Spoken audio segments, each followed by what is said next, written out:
Una de las cosas que motivó a estos estudios es que con frecuencia llegan pacientes a la consulta y te tiran, literalmente te tiran un saco de estudios ahí en la consulta, indicado por alguien que no sabe ni siquiera para qué se necesitan. Y te dice, ¿usted es el que lo va a ver? Le traen estudios que se indican sin un razonamiento clínico adecuado.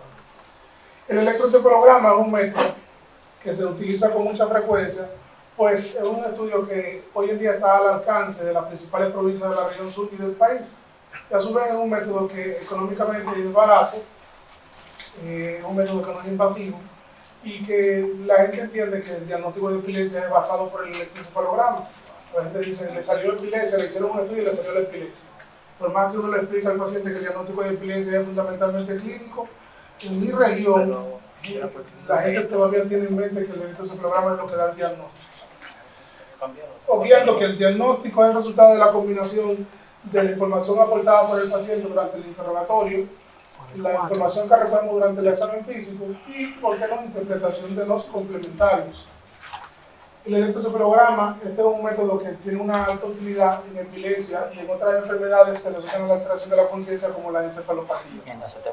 Todos sabemos que la sensibilidad de un único electro en un paciente con epilepsia ronda el 50% y que esta sensibilidad aumenta hasta un 92% en el electroencefalograma seriado.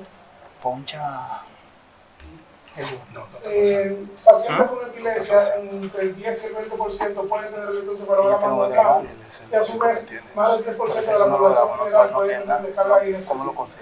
Aquí estamos redundando en lo que hablábamos, que el diagnóstico de epilepsia es fundamentalmente clínico. Nosotros como neurólogos, neurocirujanos y neuropediatras lo sabemos por mucha población de médicos que no aplica ese criterio. Por lo tanto, es importante saber si esta ayuda diagnóstica está siendo bien utilizada, tanto en médicos neurólogos como no neurólogos. Nos quedábamos diciendo que era importante determinar si esta ayuda diagnóstica estaba siendo bien utilizada por médicos neurólogos y no neurólogos, según las guías estipuladas, o si existía una sobreutilización de este estudio. La justificación para la realización, sabiendo que se plantea que el 20 al 50% de los electroencefalogramas ordenados tanto en adultos como en niños son innecesarios. La referencia de pacientes para la toma de ayudas diagnósticas solicitadas de forma inapropiada no solo aumentan los costos para la atención de salud, sino también que retrasan la llegada de los pacientes a la atención especializada correspondiente. Esta es nuestra justificación. Quisimos poner esa diapo, esa diapo aplica para todo. No importa cuántos recursos tenga, si no lo sabe usar, nunca será suficiente. La región sur hoy en día cuenta en las principales provincias con métodos diagnósticos como tomografías, algunas tienen resonancia magnética y el electroencefalograma hay en provincias como en Azua, San Juan, Barahona y en Baní. Muchos de los estudios no son indicados en nuestra provincia por neurólogos. Y nada, esto nos motivó a que podamos hacer el estudio. Como objetivo general, decidimos estudiar las demandas peticionarias de los electroencefalogramas realizados en la clínica del Dr. Bolívar Pelletier durante el periodo septiembre de 2022 a agosto de 2023. Objetivos específicos, como número 1, realizar la caracterización sociodemográfica de los pacientes que se realizaron estudios en nuestro centro, identificar qué cantidad de médicos se adhieren a la guía basada en evidencia para la solicitud de dichos estudios, establecer las principales patologías en las cuales se ordenaron con mayor frecuencia los estudios y determinar la pertinencia de la solicitud de los electroencefalogramas según las diferentes especialidades en este centro. Este fue un estudio de corte descriptivo, de corte transversal, que tuvo como universo 255 pacientes, pero que la muestra quedó en 242, pues habían 13 pacientes que no cumplían con los criterios de inclusión. Los criterios de inclusión fueron todos aquellos electroencefalogramas que se realizaban en nuestro centro durante el periodo de un estudio y que en la base de datos contaban con todas las variables del estudio, que más adelante se lo vamos a presentar. Los de exclusión, lógicamente, los que en la base de datos no estaban todos los estudios, pues como es un estudio retrospectivo no era posible localizar a los pacientes para preguntar o para tener la información de las variables, de todas las variables. Variables a tener en cuenta, tuvimos la edad, el género, la especialidad o médico solicitante, el motivo de consulta, motivo de solicitud del estudio, resultado. El resultado se clasificó en normal o patológico según el informe dado por el doctor Tusein, que es el doctor que informa los electros en nuestro centro, y la posibilidad de decir si era adecuado o no se tuvo si el estudio cumplía con las normas, con las guías, era adecuado, y si no, lógicamente era inadecuado. Las principales guías que se utilizaron para tener en cuenta esto, tenemos guías tanto de la Sociedad Española de Neurología, tenemos una guía utilizada en Bogotá, tenemos otra guía utilizada en Ecuador. Hablando de resultados, aquí comenzamos en nuestro primer gráfico hablando de que el 62% de los pacientes fueron del sexo masculino. La mayoría de los estudios, aproximadamente el 84%, 83.8% de los electros fueron dentro de límites normales. Solamente 39 electroencefalogramas fueron reportados como patológicos. Varios estudios revisados coincidían con la muestra. Algunos describían que muchas enfermedades neurológicas predominan en el sexo masculino y también la positividad o no depende también de la edad del paciente. Se ha visto que observé que en estudios realizados en hospitales pediátricos el índice de normales y patológicos era prácticamente inverso al que nosotros mostramos en este estudio.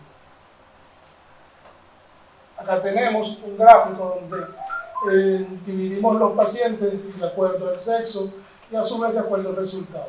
Si bien es cierto que en el sexo masculino tenemos 24 pacientes patológicos, en el sexo femenino tenemos 15 pacientes. El índice de positividad en el sexo femenino es un poco superior al masculino, pues el 16.13% de los pacientes del sexo femenino fueron patológicos comparado con el 16.11% del sexo masculino. Quizás sea casualidad, quizás no es una gran diferencia, pero en número absoluto sí lo es. En esta tabla describimos la distribución de los pacientes según los grupos etarios y el resultado del electroencefalograma. Vemos como en los primeros 21 años de edad se indicaron, mejor dicho, cerca del 57% de todos los electroencefalogramas. Y a su vez, en esa edad, ronda aproximadamente el 56% de todos los electroencefalogramas patológicos. Esto pudiera estar relacionado con la mayor presencia de patologías en la infancia, como las epilepsias idiopáticas o quizás una epilepsia secundaria, y en los adultos la muestra llegó hasta pacientes por encima de 65 años, viendo que el grupo que tenía menor representatividad de los patológicos fue el grupo de 46 a 65 años. Este gráfico más o menos va a representar un poco lo que es la tabla anterior. 13 pacientes patológicos fueron en la primera década de la vida, 9 pacientes patológicos fueron en la década de los 11 hasta los 21 años. La distribución según la especialidad solicitante. Lógicamente la especialidad de neurología es la especialidad que más electroencefalogramas indica, pero llama mucho la atención que especialidad como psiquiatría y psicología es la segunda que ocupa el lugar. O sea, indica mucho de electroencefalogramas en esa parte. ¿Eh? No tanto. Cardiopediatría sí indicó. El tercer grupo más frecuente fue la parte de pediatría y cardiopediatría. La especialidad de clínica tiene aproximadamente un 10%, de la especialidad de clínica agregamos a lo que es medicina interna y medicina familiar. Tuvimos que hacer grupos de especialidades afines porque como la muestra no era tan representativa, si nos poníamos todas las especialidades, el gráfico iba a ser un poco llamativo. Especialidades como neuropediatría y neurocirugía no tuvieron una gran indicación en nuestro centro, pero si vamos adelante vamos a ver la representación de los resultados. Acá tenemos otro gráfico donde distribuimos el porcentaje de positividad de acuerdo a la especialidad.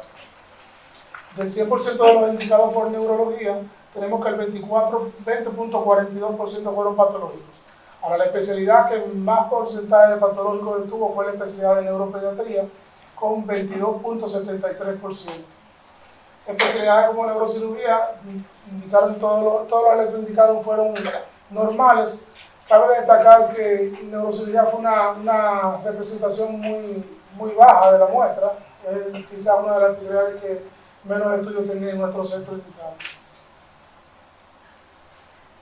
Según la distribución del motivo de por qué lo indicaron, predomina lo que es la epilepsia o la primera crisis convulsiva, con aproximadamente el 45% de todos los electroencefalogramas indicados. Pero llama mucho la atención lo que es la cantidad de electrones indicados por trastorno del aprendizaje y trastorno conductual. Es cierto que el diagnóstico o que el electroencefalograma también sirve para el diagnóstico, pero si no hay un cuadro clínico que haga pensar en epilepsia, indicar un electroencefalograma para un paciente con trastorno del aprendizaje, trastorno conductual solo, la probabilidad de positividad es muy baja. ¿Sí? Ok. Con relación a la distribución de acuerdo a los resultados, vemos como en lo que es epilepsia y primera crisis tenemos ahí, decíamos, el 45% de los electros indicados, y en ellos tenemos aproximadamente el 75% de todos los patológicos.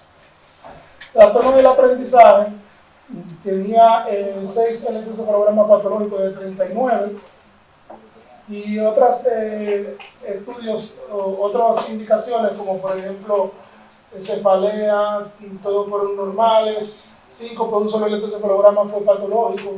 Hay literatura que describe que la indicación del electroencefalograma en los pacientes del síncope no es bien recomendada porque puede traer un falso positivo, una falsa interpretación del resultado.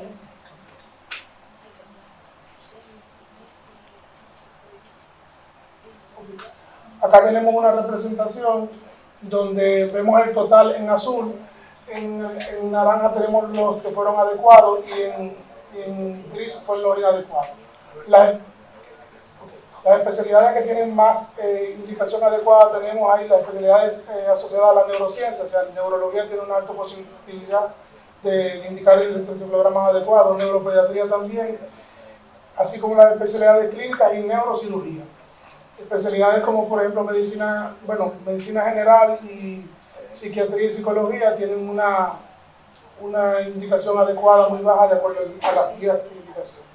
Esta tabla, que ya es el último gráfico, nos muestra ahí que especialidades en la parte de la derecha, ya de ese gráfico tenemos ahí que en el del 100% de los electroencefalogramas indicados de manera adecuada, aproximadamente 75% de los electroencefalogramas indicados de manera adecuada fueron indicados por especialidades relacionadas con la neurociencia. Neurología en azul, seguimos con neuropediatría y seguimos con neurocirugía. Al contrario, de los electroencefalogramas indicados de manera inadecuada, solamente alrededor del 21% de los electroencefalogramas indicados de manera inadecuada fueron indicados por especialidades afines a la neurociencia. El último gráfico muestra, la última tabla muestra la relación que hay entre la indicación y el resultado. Aquí podemos observar que el 25.9% de los electros indicados de manera adecuada son patológicos, en cambio el 7% de los inadecuados son los patológicos. Como conclusión, tenemos que se evidenció en este estudio un franco predominio en el sexo masculino, con el 61.5% de los casos. La mayoría de nuestros estudios fueron normales, con un 83% de la muestra. El 58.68% de los electroencefalogramas se realizaron en pacientes menores de 21 años, constatándose que en este grupo de edad tiene el 56.41% de todos los patológicos. Las principales causas de indicación fueron la epilepsia y la primera crisis, con un 45%, y en estas indicaciones ronda aproximadamente el 75% de todos los patológicos.